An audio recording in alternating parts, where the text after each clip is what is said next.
आज भले ही भारत शिक्षा के मामले में 191 देशों की लिस्ट में 145वें नंबर पर ही हो, लेकिन कभी यही भारत दुनिया के लिए ज्ञान का स्रोत हुआ करता था। आज सैकड़ों छात्रों पर केवल एक अध्यापक उपलब्ध है। वहीं हजारों वर्ष पहले इस विश्वविद्यालय के वैभव के दिनों में इसमें 10,000 से अधिक छात्र और 2,000 से अधिक शिक्षक शामिल थे, यानी कि केवल 5 छात्रों के ऊपर एक अध्यापक। नालंदा में 8 अलग अलग परिसर और 10 मंदिर थे। साथ ही कई अन्य मेडिटेशन हॉल और क्लासरूम्स थे। यहां एक पुस्तकालय 9 मंजिला इमारत में स्थित था, जिसमें 90 लाख पांडुलिपियां समेत लाखों किताबें रखी हुई थीं। यूनिवर्सिटी में सिर्फ भारत से ही नहीं, बल्कि कोरिया, जापान, चीन, तिब्बत, इंडोनेशिया, ईरान, ग्रीस, मंगोलिया समेत कई दूसरे देशों के स्टूडेंट्स भी पढ़ाई के लिए आते थे। और सबसे हैरान कर देने वाली बात यह है कि उस दौर में यहां literature, astrology, psychology, law, astronomy, science, warfare, इतिहास, मैथ्स, आर्किटेक्चर, भाषा विज्ञान, मेडिसिन समेत कई विषय पढ़ाए जाते थे।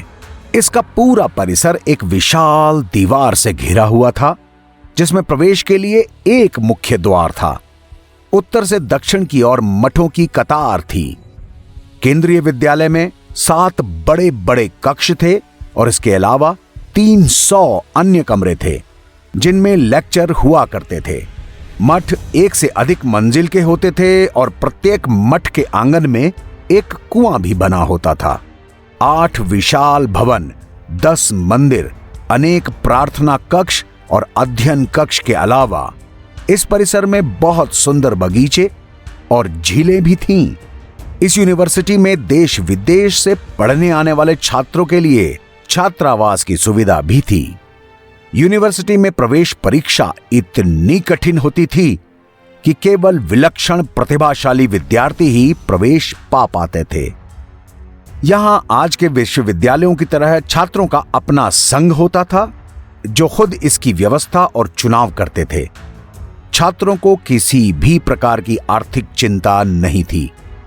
उनके लिए शिक्षा, भोजन, वस्त्र, औषधि और उपचार सब कुछ निशुल्क था। राज्य की ओर से विश्वविद्यालय को 200 गांव दान में मिले थे, जिनसे प्राप्त आय और अनाज से उनका खर्च चलता था। लगभग 800 साल तक अस्तित्व में रहने के बाद इस विश्वविद्यालय को भूखे, नंगे, असभ्य आदमखोरों की नजर लग गई।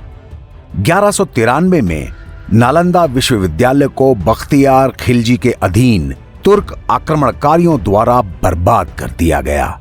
यूनिवर्सिटी को बर्बाद करते वक्त 1000 भिक्षुओं को जिंदा जला दिया गया और 1000 भिक्षुओं के सर कलम कर दिए गए।